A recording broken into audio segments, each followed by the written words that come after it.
काय तू कारण काय रोज रोज वहिनीच्या हातचा खाऊन कंटाळलेले असतात किंवा माझ्या पण हातचा जेवण दररोज आपला जो मसालो असतात ती चव रोज रोज आपण म्हणजे आता वर्षभरासाठी करणार तर वर्षभर तीच चव येणार आपल्या जेवणात. मग काय त्याच्यात किती काय करून घातलास तरी तीच चव लागणार.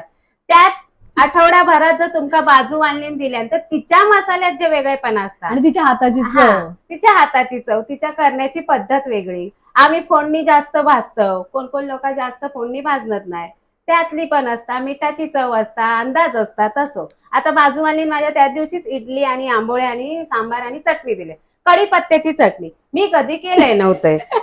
सांगायचा मुद्दा काय की बाजूवाल्याचाच गोड लागता, आपल्या कधीतरी खालेली हाताची चव चांगली. हॉटेलात गेलास तर चांगल्या लागता की नाही, दररोज खाल्ला रोज जातास काय तसाच.